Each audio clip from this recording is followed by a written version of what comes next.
Good evening and welcome to the very first episode of the Hotspot. I'm your host, Sandy Mahlangeni. And of course, we are the ultimate plug that connects you to all the gist and all the hottest news that's happening in Africa and beyond.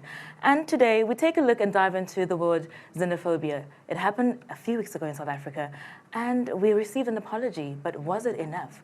So let's hear from our panel. Joining me today, we have Yonela Msongela, and we have Oswald Kucherera, and Pastor Gunale. I hope I pronounced that right. Barry Gunale. Barry Gunale. How are you doing today? I'm doing fine. I'm great. Awesome. Are you good as well? Yeah, I'm fine. Pleasure, guys. So I just mentioned that we received an apology from the South African President Cyril Ramaphosa, and he actually apologized at the late Robert Mugabe's funeral. But the question is, was that enough for the damage that was caused for people that actually, suffered from these xenophobic attacks? We must first understand a few things that the president can only do at that time. It's required of him, at least. Someone expected him to say something about the xenophobic attacks. He would have not just sat there and just spoke about it and left it. He had to apologize. What is important is not necessarily the apology, but what follows it, in fact, because that will show whether or not the apology was genuine or not. And you, Ozzy? From my side, I feel that he waited too much long for him to kind of come and respond to the xenophobic attacks.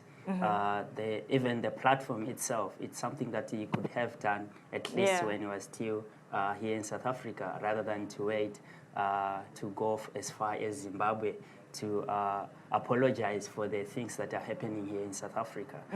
So I feel, that's how I feel.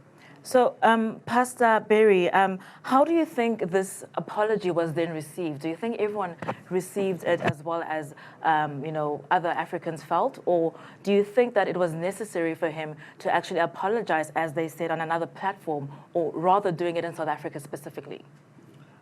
Maybe I should step back a bit to say it looked like the apology was extracted from him by force.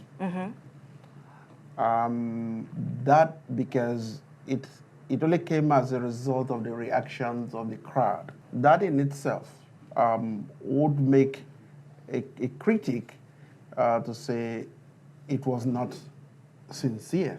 But if you look at it, that before that apology was extracted from him, there seemed to have been plan to send an envoy around the country.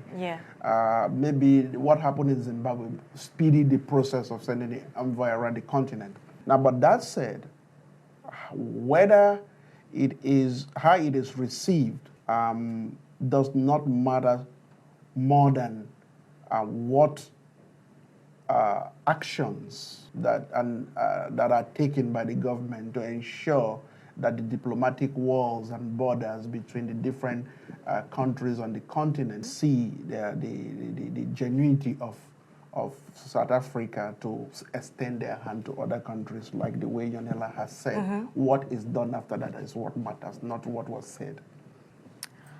Okay, I think then after the apology was made by the President of South Africa, a lot of people will ask themselves, how will this, come to us? How do you then think that this, apology was received by people from African states?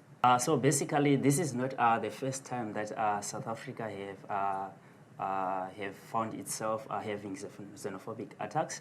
And when it started in 2008, which was in Joburg as well, in areas like Alexandria, what happened is that public figures like Desmond Tutu went as well on the public platforms and issue an apology to African foreign nationals. And this is something that has been happening, and an apology is not enough when this thing keeps on recurring. Other Africans, like from other African countries, they feel that South Africa needs to take a step further and go and look at the perpetrators of xenophobic attacks for them to face the law. If it means they have to be apprehended, go through the courts of law, that is exactly what we are looking for. But if they are still roaming the streets, it means an apology is meaningless, and this thing will recur again. So we need a stern involvement.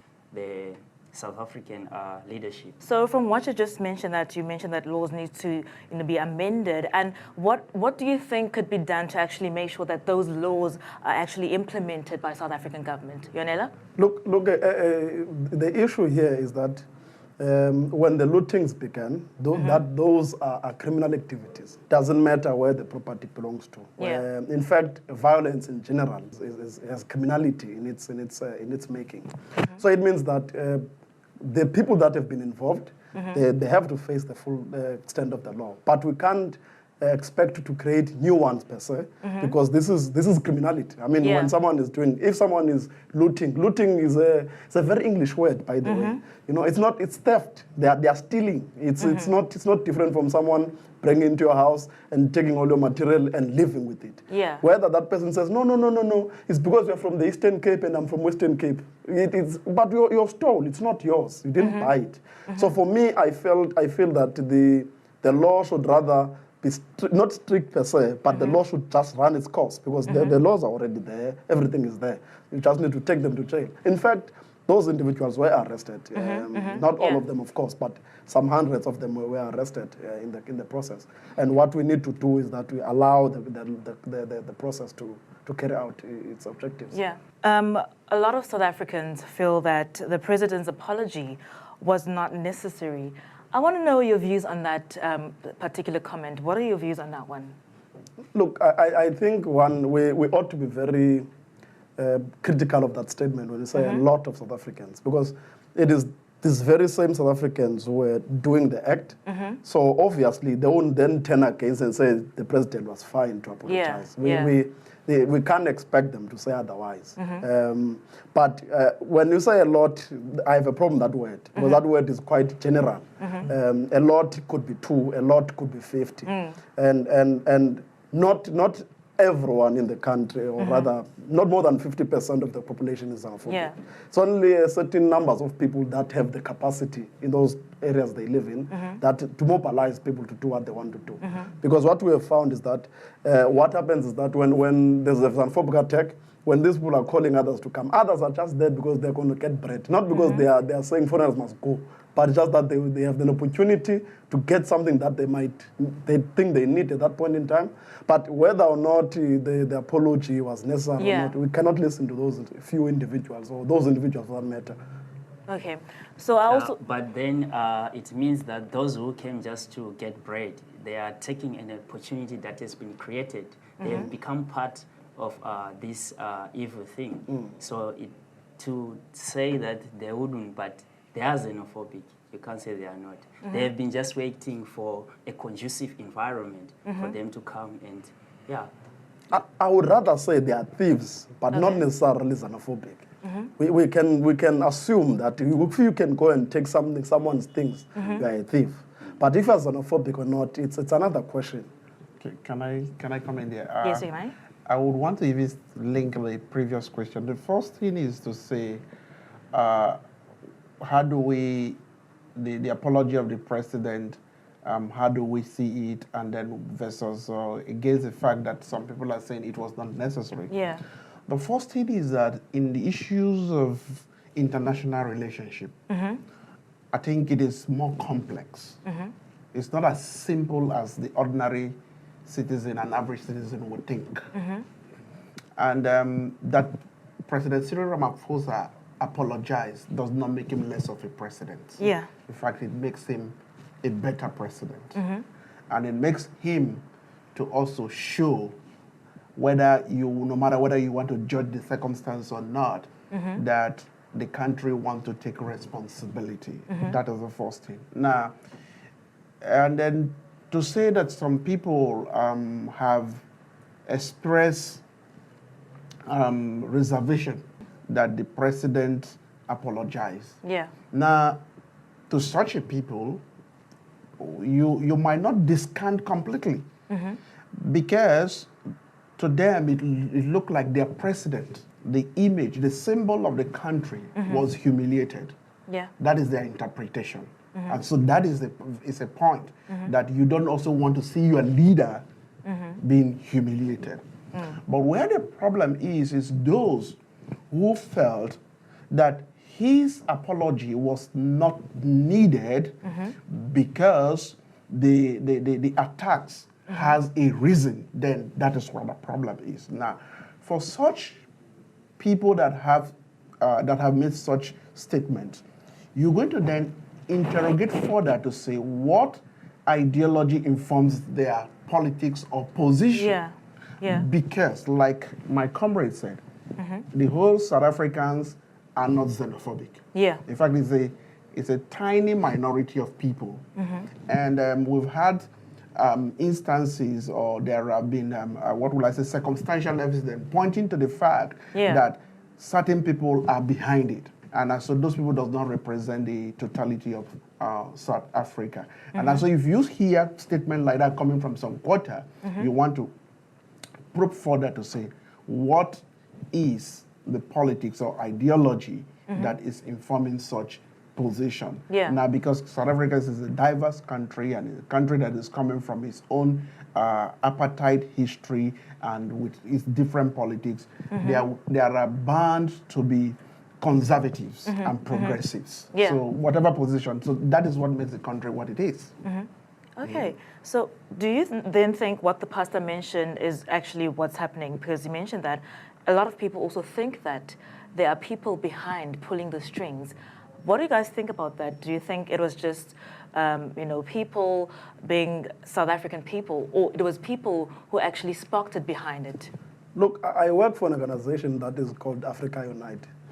Part of my duties is to go to communities to talk about these issues. Okay. And the fundamental, trend that we found was that in any of these xenophobic attacks, there's always a certain group that decides that it's going to start. Let me give you a good example. Last year, around September, I went to Durban. And the reason for that, there were some xenophobic attacks that were starting there at that time. And when it happened, it coincided with the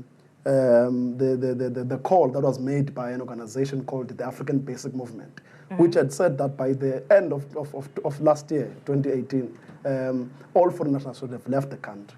So in that, you see, that is a particular group that has formed itself around that. And when we went to Durban to do our own investigation, we actually found that actually there's a group in Durban which is called the NOBA, the Northern Business Forum or something like that, but association, sorry. This association felt that these people are threatening their businesses and so on, and therefore they wanted them out. So for them to get them out, they started this all mobilizing of other people in the communities. And because of that, it meant that now the entirety of the communities followed them. And that is the shame of a country whose unemployment rate reaches a point of about 2.5. Because it means that many people are sitting at home and they have nothing to do. So whenever they see something exciting, I mean, I live in a township. So it's part of the things that you see in a township. If a truck from a certain company, those beverages, falls in the street, everyone goes and takes. It means that somehow there's a certain issue around that. When something seems to be available for free, people come and take it. But when it comes to xenophobic attacks, it is our experience. We've done a number of interventions in the Western Cape, in Johannesburg, and Durban, and so on and so forth. And in all of those instances, whenever we're investigating, we came out to say, actually, there's certain people who are seated in a certain meeting, and they're coming from a certain fraternity, and they are saying that they want certain things. And that's how they use it. And you, Ozzy, what's your take on that? Basically, if you look at when we go to elections here in South Africa, it has become now a norm that politicians are using the issue of migrants as an electioneering tool for them to garner votes. We have seen the past time when the xenophobic attacks were about to erupt in KZN, as he's mentioning. There wasn't this thing to say we must take back the township economy, of which the township economy is precisely people from Somali, the Pakistans. These are the people who will be targeted. It's not going to target Shoprite, it's not going to target Markhams. So these are directives that come from the top, and they seep into the people on the ground, and they take action. So these are the people who will be responsible. I remember the other day I was at work. There's this government official who walked in at work. And you see, I work in a gallery, so he walked in and he's looking at the artwork. He's having the parliament thing. So he spoke to me in Xhosa. I responded, but I can't go further because I haven't learned Xhosa that much. Yeah. I'm struggling with Yeah. my tongue is no longer malleable like it. Yeah. So when he realized that I can't go further, he was like, "Hey, you're taking a lot of jobs. That's why this country is going down." You understand? So it's people like this who, when they take it, they say it to a person who is unemployed, and the person who is unemployed, who have a degree and has been told that education is the way and is the key, and he finishes 3-4 years, there is no job. He feels it's exactly they are taking our jobs. So. Yeah, the immigrants becomes the scapegoat and they are attacked. Can I add something, please? Yeah, sure. The first thing I would like to add is that looking at it panoptically in Africa, Yeah. and in most places where violence has occurred, where political agenda is the undertone, such political undertones succeed on where poverty or hunger or deprivation is rife. Yeah. When people are not having a means of income and they feel that they've been incapacitated or they are limited, they would listen to ideologies that even if within their conscience, they know that this ideology is not the best, they will listen to it. So my point to that, so that I don't dominate that point, is that I think perhaps we should also say that the fear, the concern of the South Africans is also real to a very great extent. We shouldn't, there's no need to run away. For a people, the kind of poverty that is present, that is prevalent in Kailicha, the kind of poverty that is prevalent in Langa, you understand, are poverties that you cannot equate, you cannot put side by side the type of resources that is in this country. Now, the point is, it is lack of leaders taking responsibility and intellectual laziness that want them to scapegoat the disabled. But poverty is real. Unemployment is real. So I think now the question that comes now next is, will there ever be a time, or in South Africa, will the chasing foreigners away bring about change or sanity in South Africa? Perhaps the other question that perhaps we need to ask on top of that is the word foreigner itself. Because as far as I'm concerned, in this land of ours, you see, if you touch a soil here in Cape Town, it's connected to the soil in Morocco, and you say it's a foreigner. Who are you talking about when you say that? But in terms of saying chasing them away, foreigners make up a very small part of the population. I think the census I last checked, it was around 2 million in totality. Because there's such a small number. And now you have a country with an unemployment rate that is 29.5%. And you have got 2 million. That is 29.5% is almost just above or around the 15 million people that are unemployed. So if you take out 2 million from that 15%, how many people do you have? Jobs will still not be there, people will still be exploited, and all those things will happen. So all these things, even if we can chase all of them, including some of the foreigners who might not be African, who will still face the same problem of unemployment. And the same things that people are crying about now, they will cry about them again. Okay, so do you have a take on that? I feel that the real problem that is causing whatever that is happening is the gross inequalities that are in the community. If you look at the people in the township, they are so, they live crammed together, and in that space, there is nothing for them to feed. So as long as there is pressure on land, on South Africans living in squatter camps, where there is nothing, I feel that there is always a point where they're gonna always look for a scapegoat or to take out their anger. I like Dr. Chimwe from Nigeria. He kind of analyzed this in an analogy where he said, if you take rats and put them in a box, you put food, Yeah. And they start to eat that food. When they finish, what do you think will happen to the rates? They'll start fighting. Yeah. So this is basically what is happening in our society. We need to look at what is really triggering this. So we need to go and break down to break down this. If you look at the white communities where they are living large, there is no such kind of a thing. Yeah. Yeah. So it's not really that black people are violent. Yeah. It's the conditions they found themselves in. So we need to go back and look and try to address the issue of inequality in this country. And driving away foreigners doesn't, African foreigners doesn't really help because if you look at us, we really also help aiding in making the economy of South Africa grow. Yeah. We have a lot of African foreigners who have businesses here in South Africa, who are offering their skills to South Africa, which is contributing to the economic growth of South Africa and even creating employment for the South Africans themselves. So we need to look at how can we work together and improve and support even the African foreigners' business and help them to grow. They should also be able to access certain facilities for them to grow. Look at the Somalians. They come here with nothing. But when they come into the community, they have a way of, like a web, where he comes in, he gets skills. Within 3-4 months, he opened his own shop. Why can't the local people also learn from there? So it's something that, they need to learn from that community. So I feel that it happened to my country, Zimbabwe.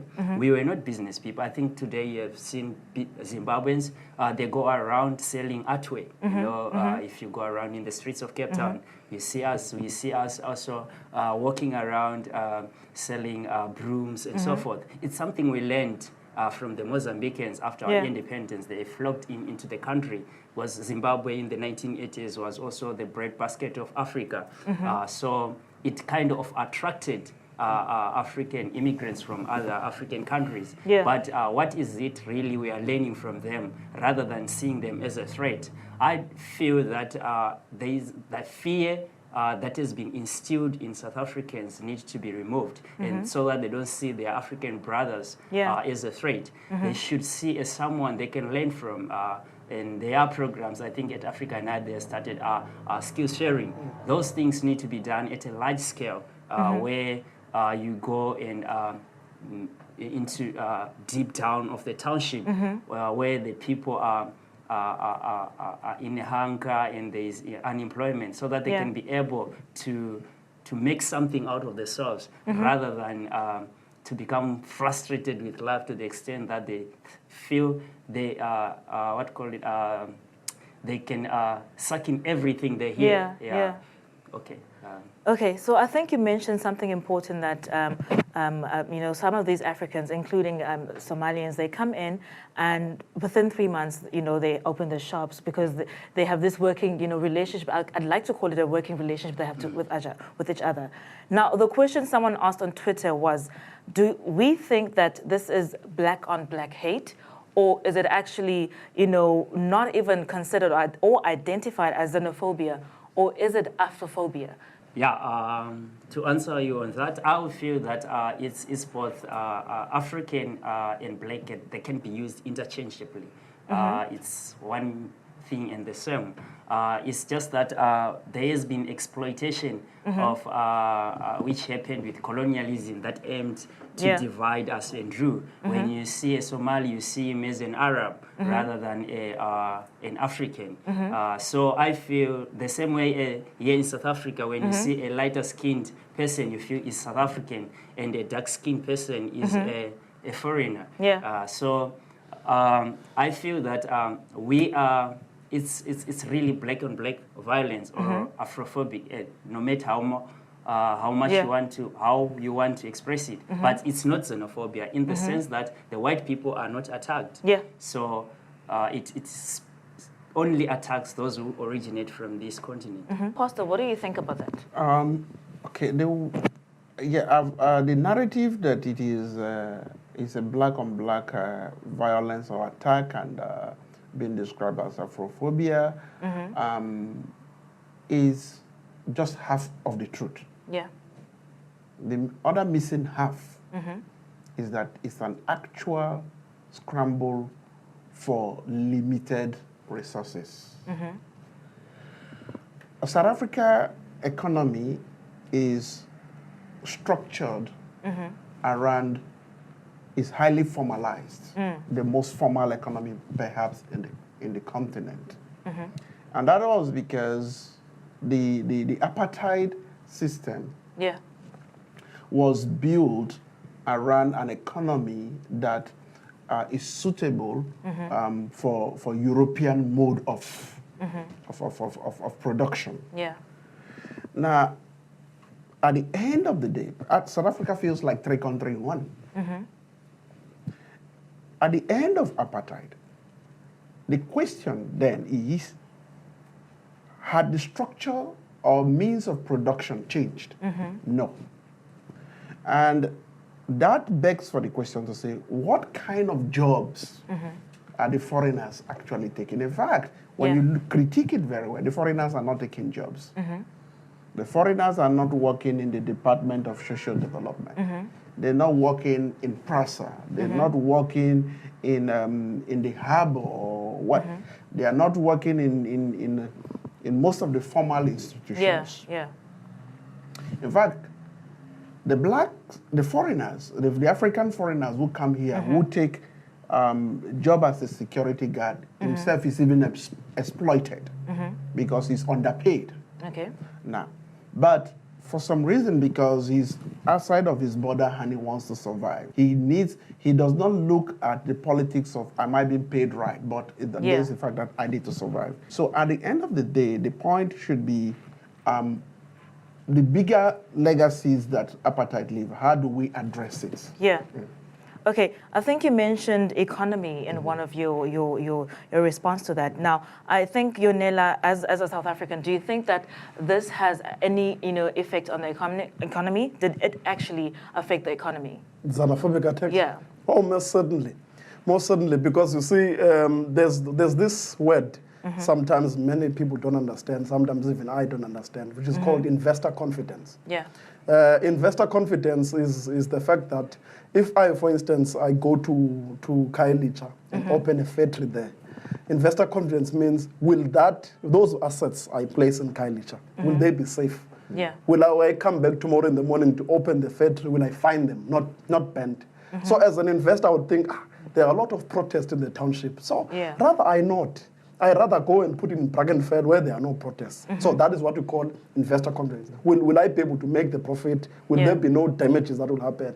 So in this case, if someone thinks about investing in South Africa, one might think, okay, let's say I go to Jewel Street and I buy a building there. Then tomorrow it's banned because of xenophobic attacks. Will I be comfortable in coming? No. That's the first part. The second part is that on Twitter, I saw 2 particular tweets. One from the Prime Minister of UK, and the other one from the President of the United States. And both of them expressed sentiments that if this issue in South Africa escalates, of course, they are seeing it on social media. They feel like it's happening all over the country. If it escalates to a certain level, they are now going to start to consider sanctions. Now, sanctions means that there are certain blockages, certain productions, certain imports and exports that we won't be able to access, which means then that the few jobs that people have at the harbor, the few jobs that people have at that Chinese shop, and the few jobs that people have at somewhere at Woolworths and so on, will start to deteriorate. They will drastically be gone. Meaning which now we will have another issue to deal with. So the point I'm raising is that, of course, any activity in any country that does not represent the attitude and the values that are contained within the framework of human rights, it makes it impossible for that country to continue surviving economically. To take on that, I feel that I differ in you to say it affected the economy in a sense that I've realized that when it's black on black people who are killing each other, the international community is irresponsive of that. There is no, it doesn't affect them. and if you look at it, who actually runs the economy is people in politics. They always say white monopoly capital. So what happens is that, let me give you an example. In an area like in Zimbabwe where we took back the farm, and 10 white people were implicated in the scenario, and the whole world gave sanctions on Zimbabwe. So, and it crippled the economy immediately.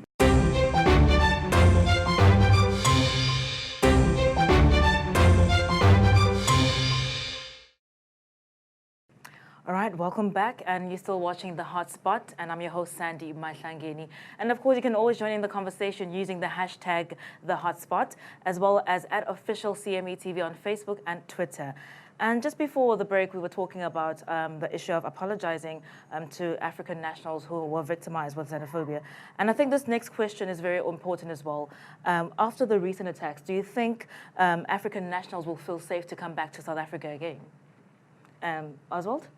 I actually came in here in 2009. That was after the xenophobic attacks. It's the pressure at home that actually pushed me to come here. I knew that I was coming into a furnace, stepping on the soil where some of my brothers had actually been killed. So they will come, but they will come with fear. They're not going to stop. Even until today, I think there are some people who are new arrivals. And Pastor, what do you think of that? The thing about human being is that there are different things that drives us. There are people, surprisingly, what you call conflict. Even is a pull factor for them. It may be a repelling factor for some others. People will definitely still come to South Africa, but the perception about South Africa will take a long time before it will change. It will take a very long time. But as for people coming, people go to war zones where there are actual war going on. And then remember that there are those of us who are here, there are a lot of us who have been calling, almost everybody has been calling and said, no, it is not as bad as you hear it on the social media. Don't mind some of those things. So people would believe that. In fact, as I'm talking to you, in the last couple of days, there are people who are coming to Cape Town to do business. And they will still go back. There are people who are still looking forward to connecting with certain companies that they have here. So people will come. Why not? Okay, so I think this also question it answers, or it actually directs to what you just answered right now. How will the South African government then guarantee the safety of African nationals living in South Africa, or those who actually still hope to live in South Africa? Yonela, I think you should take this one. That is a very difficult question because it is directed to the government. And I would be lying if I would say I have an idea how they would. I really don't. We are also still waiting for them to offer us, what they call it, safety for the people in Malinbeck. They are failing. They send the army, they send everything, but people are still dying in numbers. So I don't know what they are planning to do. Okay. Perhaps we should just say, like what he said, none of us here can hold brief for the government, but we can only say what we expect. Like he says, I think generally the issue of security in South Africa and on the continent as a whole is a concern to everybody. But perhaps some of the things we might expect from the government, it is not so much about your security apparatus, but it's so much about how you promote integration, how you promote social cohesion. I don't expect the South African police to be following me about watching if somebody is going to attack me. I don't expect that. In fact, my best security is South Africans who believe that I am their brother. And so instead of spending so much time maybe increasing the number of police, which we also still need, or flying helicopters around the township, which you cannot sustain, rather, the African Unite is here. They are an organization that has a continental flair. Why don't you capacitate organizations like this to promote cultural exchange, improve on the relationship between people from other countries. If that relationship is improved, and I want to say something, the best way you can improve on relationship between people of diverse ethnicity or any human being at all on earth, no matter what may be our different persuasions, if I can find an interest, what I will gain from you, I will definitely extend my hand of fellowship. The problem here is that the oppressed, formerly oppressed communities in South Africa are not seeing what are they gaining from the presence of foreigners. If the government can creatively answer that question, make them. If the people see we are getting something, there's something we are benefiting, there's something that is adding value to my life, nobody is going to chase anybody away. Okay. So I think we should take a look at a few tweets because I felt like it was interesting. Obviously, a lot of people had something to say with the apology that the president has made. And, you know, someone obviously, because of a whole lot of this was sparked by an incident that happened in Pretoria. And with the apology being made, someone then tweeted, "I'm from Nigeria and nothing can make me forgive South Africa." So do you think there's space for actually, proving to people that South African can actually change? Do you think that we can actually, prove to Nigerians that, okay, as much as this happened, I think there is, a way forward in actually finding a way to live together in harmony? Yeah, I think there is.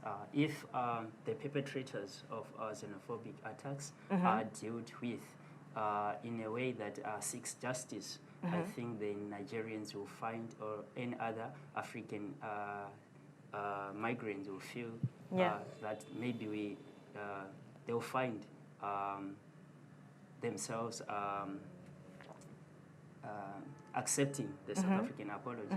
So as long as there is kind of a neglect or a kind of there is no intention of really dealing with this matter from the government, people still feel South African government, they still feel bad about the South African government. I also think that there's another issue we need to check on, because there's enough blame to really go around if we look at it with proper eyes, in the sense that if you are going to say you are not going to forgive South Africans or forgive South Africa for whatever that might have taken place, it then for me, I'm interested to know the ideological grounding for that statement. Because the idea that we have is that we want to build a continent that is one, a continent without borders, a continent where we don't have that this one is legal, this one is illegal. We just have people moving up across whatever, I don't want to even call them borders, because we won't have those things when we do that. So for me, I understand that if my family has been affected, obviously, by the issue personally, probably it will take time for me to heal. But I think what we should be looking at is to say, how do we, despite this issue, continue with the idea of African renewal? How do you continue about this Pan-Africanist ideology that we have? Because if you're going to say you're going to cast South Africa out, perhaps it might be fine for you and it works for you, but then it's very dangerous for the rest of the continent. Okay, I think it comes to the next question I want to ask. As you said, a lot of people are also already just, drawing the line with South Africa. But the question also stands, do you think xenophobia will ever happen again in South Africa? Okay. Would it ever happen again? Let me rather say, I pray it does not happen again. And in as much as we might be looking at South Africa and say, oh, South Africa has been demarketed, it is an indictment on the black humanity. This is the most infrastructurally advanced country in Africa, for goodness sake. This is a country with one of the best democratic structures, and this could happen. I see some people standing somewhere saying, yeah, we said it. These black people, they cannot always organize themselves. So that is something we should know. And do you gentlemen have anything to add on that? Yeah, I do not want to sound like a prophet of doom, but I feel that and the signs are there that they can recur. It has happened before, and it can continue to happen. We have people who are in the positions of power, like the mayor of Joburg, Hemens Mashawa. He came openly and say he's non-apologetic about what is happening. Yeah. What is the message he's sending out there? So we need to address that, and the people they have in leadership, they have to be responsible about whatever they say in public spaces. And also the government needs what is it they are putting in place to prevent this from recurring? It's one of the things we should ask ourselves. And it is also an onus for us as African immigrants right here in South Africa to change the stereotypes and narrative that are tuned out in our townships. Like you hear the popular narrative of we are taking jobs. We need to share our stories with the African, with the locals to change those narratives. Yeah. So I feel that, yeah, they can happen as long as we are folding our hands and we are not doing anything to prevent. Okay, so I think it comes to the very last question of today, because we can say a lot, but it comes with what the government also does in order to make this better and make it a harmony place for everyone to live in. Now, what measures should the government take against people being behind the xenophobic attacks? Because obviously those are the people that need to be identified, and those are the people that can be scattered and not South Africa as a whole to actually be the one who's shamed, because obviously people think that we all are part of this, but it's actually a certain minority of these people. But what should the government actually implement, or what measures should they take to take against these people? Well, we have laws in this country, and part of those laws, they deal with issues of conspiracy to commit murder, and so on and so forth. And those are very serious crimes. Yeah. And I believe for me personally, like, and unapologetically so, I say the leaders, for instance, of the African Basic Movement, they ought to be arrested. Yeah. In fact, I might go and be controversial and say that even the president himself, President Cyril Ramaphosa, should be put under a spotlight and be questioned in his intentions. I mean, I listened to him on two occasions, and it looks like it was two totally different individuals. In the City Hall, he said that we must accept and embrace African nationals who are in the country. Fine. I hear him the other day, next day, he's saying that we must start taking over the township economy, which then suggests that this man is a ploy, it's a political ploy. Yeah. He's not really taking his own personal standpoint. He is not really making any of fundamental points that ought to be made. So they ought to be given what you call it a harsher response, because for me, I believe that as long as someone is a leader, that person ought to be punished even greater than those who are following. So I can count them, I don't care. The former deputy minister of the police, the minister of health, Aaron Mutsoleti, Cyril Ramaphosa, all of them, they are very xenophobic, those individuals. Okay, does anyone have anything to add on that? Not anymore. Okay. From my point, I hear what you say, comrade. The truth about it is that partisan politics is a very dangerous politics. And in any country, the liberation and the empowerment of the people cannot be left in the hands of party politicians. There is nowhere in the world. Yeah. Certainly not in Africa or in any third world that you would leave the liberation of your people to the hands of party politicians. Party politicians are populists. They grandstand. They will say what will suit the crowd that they find themselves in at the time. Now, that said, as South Africa, I am worried that we don't have a strong civil society movement. It also is a question that goes to say, where is the civil society movement? Yeah. What is the level of political informedness that we have? For example, when people come and grandstand and says, Yeah, we are not able to provide you jobs, or there are no jobs because of all these foreigners. There should be a civil society platform to be able to challenge them and say, with this figure, with that figure, with that figure, with these facts, what you are saying is patently not correct.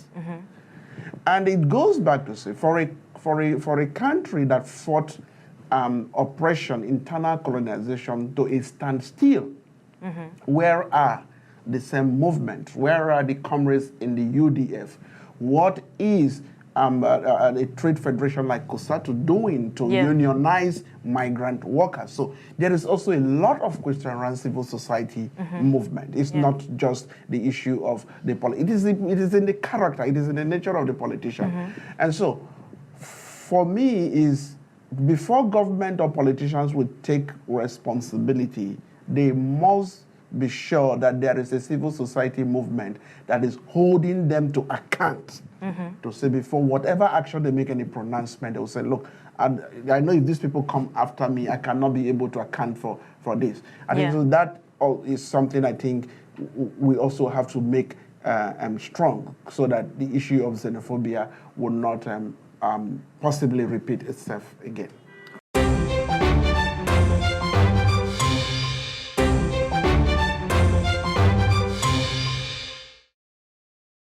Welcome back once again. You're watching The Hotspot with me, Sandy Mahlangeni.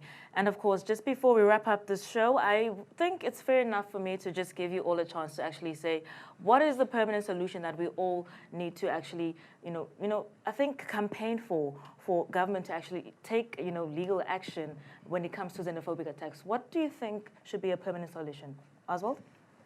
Personally, I'll answer it from a different angle. I feel that to prevent xenophobic attacks, there should be an integration between foreign nationals and African and the locals. So what happens is that because the community is the biggest police for African immigrants, if you are in the township and you are well known in your community, you attend funerals, you attend weddings, you communicate with them on a daily basis. And when there's a challenge in terms of housing or electricity, you attend their meetings. You form part of that community. So we need to look at the programs or organizations that are doing that in our communities. Then we actually finance them so that we can have this cohesion between African migrants and the locals. So in that instance, we have a united,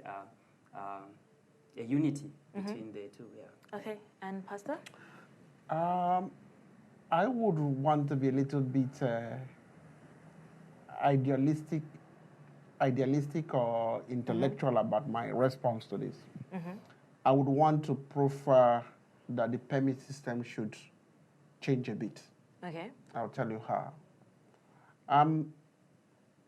Instead of the current permit system where you say, for you to get a business permit, you must have 2.5 million rand. How many Africans have such money? Why don't you rather say, if you have an idea that can actually create 5 jobs, we'll give you a permit. And if you can cite that idea in Kailicha and it creates 10 jobs, we'll give you permanent residence. If you can create 25 jobs, you can bring the idea, put it on the table, we will give you citizenship. I don't know whether you get what. People are working with ideas, but they don't have resources. Because remember, the guy who comes from Ghana or Nigeria has crossed the Rubicon of certain fears. He is no longer, and the guy that flew into this country has thrown every caution to the wind. There is no restriction. He's ready to take any risks. And he has an idea, but he does not have resources. You're sitting with certain resources, and here your issue is that jobs is being taken. Throw it open and say, if you bring an idea and we can interrogate it and it can actually create 25 jobs, here is your citizenship on the table. Township will be opened. And because I tell you something, when the Nigerian, the Ghanaians live in the suburb, that also take away money from the pocket of our African brothers in the township, because it means the rent would have been circulating in the township. Encourage people to do something that the communities will see value. Once that is happening, because the biggest thing everybody that is crossing the border comes here to look for more than anything is legality and that paper. That's what everybody is looking for. So I think that's my own, that's why I say I would like to be idealistic. And I would like to be intellectual. You may, instead of sitting down at Home Affairs and then somebody say, once you bring this amount of money, you get your permanent resident. Then you know what? The genuine guys don't get the permit, the criminals get. He commits fraud, have the money, he pays for his permit, he gets it. But there is a guy that is walking on the street with an idea that can create 100 jobs, he does not have money. You criminalize him. Yonela? Well, I think, Sandy, there are certain elements when we're looking at this we should look at. And one of those elements is that we have people who are coming into the southern part of the continent. And our idea should not be to say, how do we end xenophobic sentiments in South Africa, but how do we create an Africa where it is conducive for someone to stay within a certain, in their own country, if I can call it that way. But if they do move, it be something to say, yeah, I want to go there because I want to do that. Not because you say, I'm running away from something. I'm being forced out of the situation. Because if I'm going to a certain place, because there's a closer book they used to have back in the day, in that old syllabus, which was saying, which means that they are fighting because they are hungry.